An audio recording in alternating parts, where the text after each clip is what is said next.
Hi hello പ്രീതാസ് വ്ലോഗിലേക്ക് സ്വാഗതം. എല്ലാവരും സുഖമായിരിക്കുന്നുവെന്ന് കരുതുന്നു. കഴിഞ്ഞ ദിവസം ടി വിയിൽ ഒരു വാർത്ത എല്ലാവരും കണ്ടു കാണുമല്ലോ. ഒരു വയസ്സായ അമ്മയും അച്ഛനെയും ഗേറ്റിന് വെളിയിലാക്കി മകൾ വീട് പൂട്ടിപ്പോയ ഒരു വാർത്ത നിങ്ങൾ കണ്ടു കാണുമല്ലോ. അത് കണ്ടപ്പോൾ എനിക്ക് തോന്നിയത് ആ മകളോടുള്ള ദേഷ്യത്തെക്കാളും കൂടുതൽ ദേഷ്യം തോന്നിയത് ഈ അച്ഛനും അമ്മയുടെ കൂടെയാണ്. കാരണം ഈ മക്കൾക്ക് എന്തിനാ ഈ സ്വത്തെല്ലാം ഇവർ എഴുതി കൊടുത്തേ എന്നെനിക്ക് മനസ്സിലാവുന്നില്ല. പുള്ളി പ്രവാസിയായിരുന്നെന്നും ഒരുപാട് സ്വത്തുക്കളുണ്ടാക്കി 3 മക്കൾക്ക് ഭാഗം വെച്ച് കൊടുത്തു. അവസാനം ഒരു കുടുംബ വീടുണ്ടായിരുന്നതും കൂടെ വിറ്റ് ഈ ഇളയ മകൾക്ക് കൊടുക്കുകയും അത് മകളുടെ പേരിൽ എഴുതി കൊടുക്കുകയും ചെയ്തു. എന്നിട്ട് ഇപ്പോൾ അച്ഛനെയും അമ്മയും അവിടെ നിന്ന് പുറത്താക്കിയതായിട്ടാണ് വാർത്ത കണ്ടത്. ഇത് ഒരിക്കലും ചെയ്യാൻ പാടില്ല. എന്തിനീ മക്കൾക്ക് സ്വത്ത് എഴുതി കൊടുക്കുന്നതെന്ന് എനിക്ക് മനസ്സിലാവുന്നില്ല. മരിച്ചു കഴിയുമ്പോൾ എന്തായാലും മക്കൾക്കാണല്ലോ, അവരെടുത്തോട്ടെ. അന്നേരം അവർക്ക് അവർ 3 പേരും കൂടെ ഭാഗിച്ചെടുക്കുമോ, അല്ല 4 പേരുണ്ടെങ്കിൽ 4 പേര് ഭാഗിച്ചെടുക്കുമോ, അല്ലെങ്കിൽ ഒരാളെ ഉള്ളെങ്കിൽ ഒരാളെടുക്കുമോ, എന്തൊന്നും ചെയ്തോട്ടെ. എന്തിനാ ഈ എല്ലാവർക്കും ഭാഗിച്ച് വെക്കുന്നതെന്ന് എനിക്ക് മനസ്സിലാവുന്നില്ല. പിന്നെ ചിലർ പറയും പെൺകുട്ടികളെ അയക്കുമ്പോൾ അവർക്ക് സ്വത്ത് കൊടുത്തു. അങ്ങനെ സ്വത്ത് നോക്കി കിട്ടുന്നവരോട് അയക്കേണ്ട, അല്ലെങ്കിൽ മരിച്ചു കഴിയുമ്പോൾ അവർക്ക് ഉള്ള സ്വത്ത് എടുത്തോട്ടെ എന്ന് വിചാരിച്ചാൽ മതി.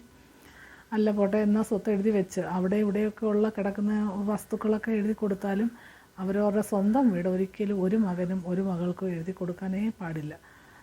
ഇതിപ്പോൾ മരുമകളായിരുന്നെങ്കിലും ഇതുപോലെ തന്നെ ആയിരിക്കും. മകനാണെങ്കിലും ഇതുപോലെ ഇറക്കി വിടുന്ന എത്രയോ കേസുകൾ നമ്മൾ കാണുന്നുണ്ട്.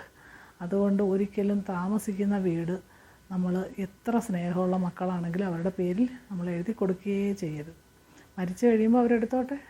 മരിച്ചു കഴിയുമ്പോൾ അവരെടുക്കുകയോ എടുക്കാതിരിക്കുകയോ അല്ലെങ്കിൽ 3 പേരും കൂടെ ഭാഗിച്ചെടുക്കുകയോ എന്തോന്നോ ചെയ്തോട്ടെ. ഒരച്ഛനും അമ്മയും ജീവിച്ചിരിക്കുമ്പോൾ ആ വീട്ടിൽ എല്ലാ മക്കൾക്കും വരാനും എന്തെങ്കിലും ഒരു ഫംഗ്ഷനോ എന്തെങ്കിലും ഓണമോ വിഷുവോ വിശേഷ ദിവസങ്ങളോ ഒക്കെ വരുമ്പോൾ എല്ലാ മക്കളും വന്ന് മരുമക്കളും കൊച്ചുമക്കളും മരുമക്കളും എല്ലാവരും കൂടി ഒത്തുചേരാനുള്ള ഒരു വീടാണ് കുടുംബ വീട്. ആ കുടുംബ വീട് ഒരു മകനോ ഒരു മകൾക്കോ എഴുതി കൊടുക്കും. അപ്പോഴത്തേക്കിനും മറ്റു മക്കളെ ചിലപ്പം അവർ തമ്മിൽ എന്തെങ്കിലും പ്രശ്നം കാണും. അപ്പോൾ ആ മക്കൾക്ക് വരാനൊക്കത്തില്ല, അവർ വരാതിരിക്കും. അതൊക്കെ ഒരു ഭാവിയിൽ കണ്ടുകൊണ്ട് ഒരിക്കലും നമ്മൾ താമസിക്കുന്ന വീട് എത്ര വന്നാലും എഴുതി കൊടുക്കാനേ പാടില്ല. അതുമല്ല, നല്ല സമയത്ത് യൗവനകാലത്ത് അച്ഛനും അമ്മയും കഷ്ടപ്പെട്ടുണ്ടാക്കുന്നതായിരിക്കുമല്ലോ ഈ വസ്തുവും വീടുമെല്ലാം. അത് ഒരു ജോലിയും ചെയ്യാതിരിക്കുന്ന മക്കൾക്ക് ഇത്രയും ഇത് എഴുതി കൊടുക്കേണ്ട കാര്യം എന്ത്? അവർക്ക് വേണ്ടുന്നത് അവർ തന്നെത്താനെ അധ്വാനിച്ച് നേടുമ്പോൾ മാത്രമേ അതിനൊരു വിലയുണ്ടാവുകയുള്ളൂ.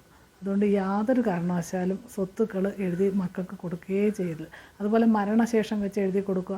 എന്തിനാ മരണശേഷം വെച്ച് എഴുതുന്നത്? മരണശേഷം ഉണ്ടെങ്കിൽ എടുത്തോട്ടെ. മരണശേഷം എന്ന് പറഞ്ഞാൽ മരിച്ചതിന് ശേഷം അത് അവർക്കാണല്ലോ, മക്കൾക്കാണല്ലോ. പിന്നെ അത് പ്രത്യേകിച്ച് രേഖകളിൽ മരണശേഷം എന്ന് വെക്കുമ്പോൾ പിന്നെ ഇവരെങ്ങനെയും ഒന്ന് മരിച്ചാൽ മതിയെന്നും പറഞ്ഞ് കാത്തിരിക്കുന്ന മക്കളുണ്ട്.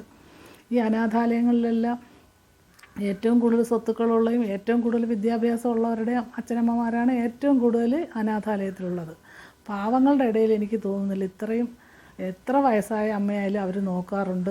എത്ര ബുദ്ധിമുട്ടുണ്ടെങ്കിലും അച്ഛന്മാരെ അവർ നോക്കുന്നുണ്ട്. കൂടുതൽ സ്വത്തും കൂടുതൽ വിദ്യാഭ്യാസവും കൂടുതൽ ജീവിത സൗകര്യങ്ങളും ഒക്കെ ആവുമ്പോഴാണ് കുട്ടികൾ ഈ മാതാപിതാക്കൾ കൂടുതലും അനാഥാലയങ്ങളിൽ താമസിക്കുന്നത്. അതുകൊണ്ട് യാതൊരു കാരണവശാലും എൻ്റെ അഭിപ്രായത്തിൽ കുടുംബ സ്വത്തുക്കൾ ഭാഗം വെക്കാനേ പാടില്ല. പിന്നെ മരിച്ചു കഴിയുമ്പോൾ ഇവർ തമ്മിൽ തല്ലണ്ടെന്ന് കരുതി ജീവിച്ചിരിക്കുമ്പോഴേ എഴുതി കൊടുക്കുന്ന അച്ഛനും അമ്മയുണ്ട്. അതിന് ഒരു വിൽപ്പത്രം എഴുതി സൂക്ഷിച്ചിരുന്നാൽ പോരെ. ഇന്ന ആൾക്ക് ഇന്നത് കൊടുത്തേക്കൂ എന്ന് വിചാരിച്ചിട്ട് എഴുതി അങ്ങ് വെച്ചിരുന്നാൽ മതി.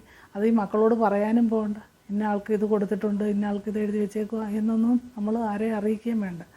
അതുകൊണ്ട് നമുക്ക് സ്വാതന്ത്ര്യത്തോടെ കിടക്കാനും ഇരിക്കാനും നടക്കാനും എല്ലാം നമ്മുടെ വീട് നമ്മുടേതാണ്. അത് ആർക്കും എഴുതി കൊടുക്കേണ്ട യാതൊരു കാരണവശാലും അത് ആർക്കും എഴുതി കൊടുക്കരുത്.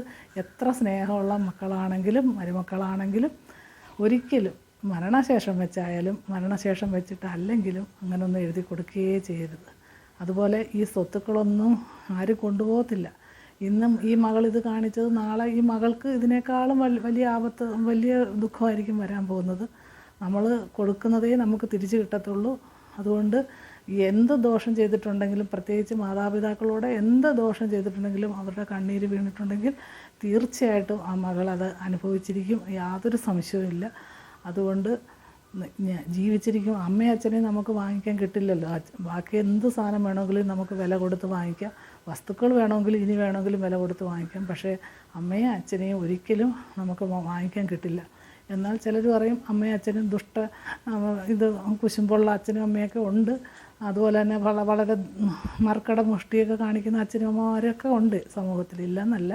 പക്ഷേ എങ്കിൽ പോലും അച്ഛൻ അമ്മ എന്ന് പറഞ്ഞാൽ അവരെ സഹായിച്ചില്ലെങ്കിലും ദ്രോഹിക്കരുത്. ഇപ്പോൾ ഇഷ്ടമില്ലാത്ത അച്ഛനും അമ്മയാണെങ്കിൽ അവരോട് നിങ്ങൾ സഹകരിക്കേണ്ടെന്നല്ലേ ഉള്ളൂ. എങ്കിലും അവരെ പോയി ദ്രോഹിക്കുകയും ഇതുപോലെ അടിച്ചിറക്കി വിടുകയും അനാഥാലയത്തിൽ കൊണ്ടിരുത്തുകയും അതുപോലെ ഗുരുവായൂർ അതേപോലെയുള്ള അമ്പലങ്ങളിൽ കൊണ്ടുപോയി നടക്കിരുത്തുകയും ഒരിക്കലും ചെയ്യാൻ പാടില്ല.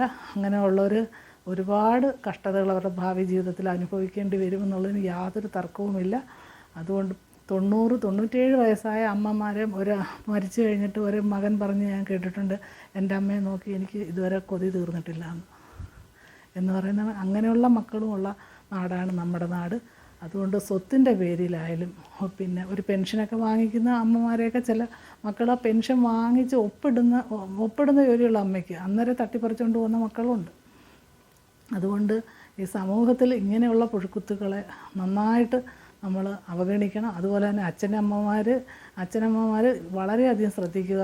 തങ്ങളുടെ കാലശേഷം വെച്ചും അല്ലെങ്കിൽ ജീവിച്ചിരിക്കുമ്പോഴും യാതൊരു കാരണവശാലും നമ്മൾ താമസിക്കുന്ന കുടുംബ വീട് എഴുതി കൊടുക്കാനേ പാടില്ല. ബാക്കിയുള്ള സ്വത്തുക്കളൊക്കെ ചിലപ്പം ജീവിത സാഹചര്യം വരുമ്പോൾ എഴുതി കൊടുക്കേണ്ടി വന്നാലും താമസിക്കുന്ന വീട് ഒരിക്കലും നമ്മൾ എത്ര സ്നേഹമുള്ള മക്കൾക്കും എഴുതി കൊടുക്കാനേ പാടില്ല. അങ്ങനെ ചെയ്യുന്നത് വളരെയധികം ഭാവിയിൽ പിന്നെ ഒരു ബുദ്ധിമുട്ടായിട്ട് എല്ലാവർക്കും വരും.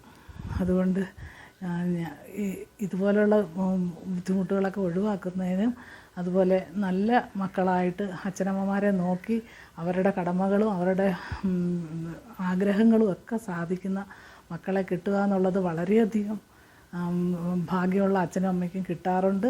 അങ്ങനെയുള്ള മക്കളും ഉണ്ട്. എത്ര അച്ഛനും അമ്മയ്ക്ക് എന്തെല്ലാം കൊടുത്താലും മതി വരാത്ത മക്കളും ഈ ലോകത്തുണ്ട്.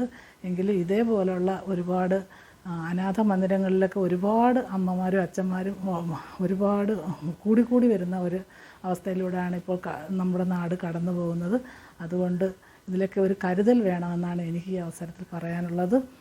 ഇങ്ങനെയൊന്നും ഒരിക്കലും സംഭവിക്കാതിരിക്കട്ടെ, നമ്മുടെ സമൂഹം നല്ല രീതിയിൽ വളരട്ടെ എന്ന് മാത്രമേ എനിക്ക് ഈ അവസരത്തിൽ പറയാനുള്ളൂ. തൽക്കാലം നിർത്തുന്നു. മറ്റൊരു വിഷയമായി വീണ്ടും കാണാം. ബൈ.